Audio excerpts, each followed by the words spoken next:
Et salut à toi, moi c'est Jérémy, et une fois de plus je te souhaite la bienvenue sur la chaîne de Matcha Manga, le podcast où l'on parle manga, et tout ça, le temps d'un matcha. Alors aujourd'hui ce sera un épisode météo manga sur deux des lectures que j'ai pu faire récemment, du coup à savoir No Manga No Life et La Forêt Magique d'Oshigahara. Alors je vais commencer sans plus tarder par te présenter No Manga No Life, qui est un manga écrit par Minetaro Mochizuki. D'ailleurs, si tu ne connaissais pas cet auteur, il a fait notamment Shisakobe, La Dame de la Chambre Close ou encore Dragon Head et My Way. Donc il a quelques séries courtes derrière lui, dans des registres tous un petit peu différents, et le tout en restant un petit peu underground, comme Need for Speed pour les connaisseurs. Voilà. Et du coup, de quoi il parle ce manga ? Et tout simplement de lui. De son alter ego. Alors, son alter ego, il s'appelle Moshitaro Minezuki, que l'on va suivre dans son quotidien et sa vie de famille. Parce que oui, notre ami, après avoir connu le succès retentissant de les années 90 avec Dragon Head, puis une célébration au festival d'Angoulême avec Shisakobe, il a le moral dans les chaussettes. Et comme tout le monde, il vieillit, il bougonne, il doute et il y a une panne d'inspiration. Et du coup, qu'est-ce qui lui vient à l'esprit ? Eh bien, tout simplement de nous le partager. Et on va donc retrouver ce cher mangaka, enfin de son double, tu l'auras compris, et tout ça du coup à travers sa vie de famille, ses pauses au parc, bref, son quotidien. Et sinon du coup la vie scénarisée d'un mangaka, ça donne quoi ? Eh bien ça donne un manga tranche de vie vraiment sympathique. Sans déconner, c'est humoristique sans être lourd. On suit donc les pensées de Mochizuki au fil du temps, qui va réussir à nous embarquer dans une biographie. C'est pas forcément une autobiographie, du coup ça va être plutôt une biographie, oui voilà, que l'on pourrait croire morne à la lecture du pitch, mais que je trouve au final vraiment inspirante et plaisante à lire. Alors bien sûr il faut quand même aimer ce genre de manga, et en ce sens je trouve que ça en fait une très bonne recommandation pour quelqu'un qui aimerait se lancer dans le game du manga, notamment à côté des thrillers. Je trouve que ce type de manga, donc les mangas un peu tranche de vie, je trouve que c'est quand même assez facile à conseiller, notamment pour une personne qui débuterait. Et celui-ci est vraiment particulièrement sympathique, parce qu'on n'a vraiment pas besoin de savoir qui est Mochizuki pour essayer de comprendre ce qui va se passer. Tu suis juste un mangaka et sa vie, voilà. Et du coup aussi c'est aussi cool de voir qu'il ne suffit de pas grand-chose, parfois de petits riens, pour monter une histoire qui tient la route. Il suffit de se lancer et de voir un petit peu ce qui en découlera. Et en plus, notamment dans dans la généralité, c'est même sur le ton et la forme plutôt. C'est vraiment le genre de manga qui est dans la parfaite ligne éditoriale que j'avais envie de suivre cette année. Et du coup, ça m'a vraiment fait plaisir à lire. Donc écoute, toi si jamais tu aimes bien les mangas tranches de vie un petit peu, celui-ci est un peu particulier, écoute, je ne peux que te conseiller d'y aller à fond.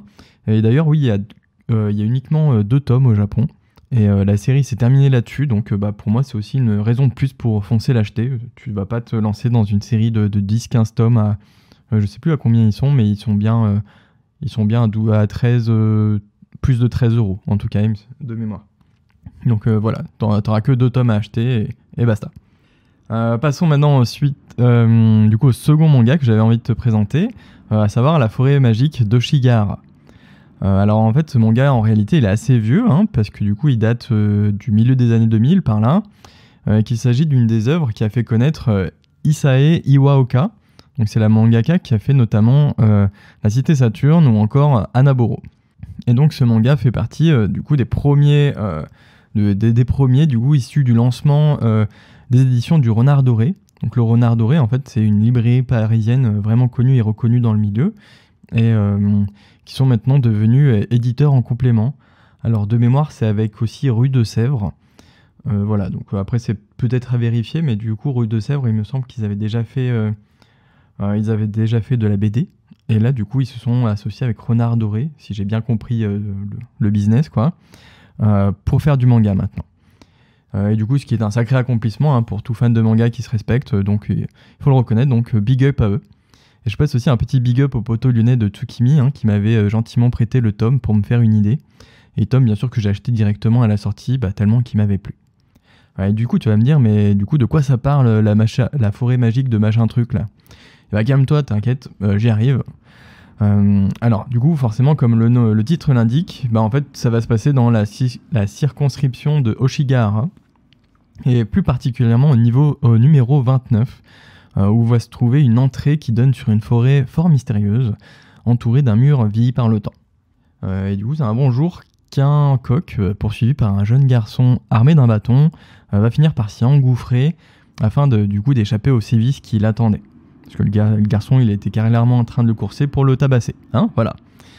Et après une longue course, le coq va finir par rentrer dans une vieille bâtisse et il va remarquer 2 hommes qui gardent la porte d'entrée.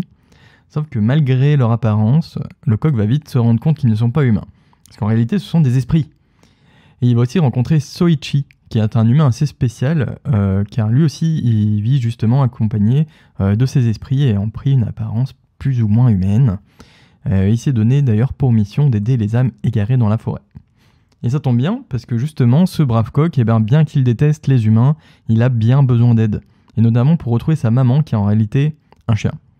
Oui, t'as bien entendu, sa maman est un chien, voilà. Bref, cherche pas à comprendre. Et c'est donc ainsi que va commencer ce récit fantastique et poétique, bien sûr. Et du coup, en quoi j'ai aimé ce manga ? Eh bien, pour de multiples raisons, bien entendu.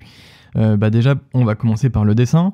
Le dessin que j'ai trouvé fluide, fin, agréable, efficace.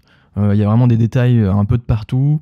On retrouve aussi sa façon de dessiner les personnages avec des têtes bien rondes et très expressives qu'on avait pu voir déjà dans ses anciennes œuvres. C'est vraiment poétique et c'est vraiment doux aussi. C'est vraiment un petit bonbon à lire.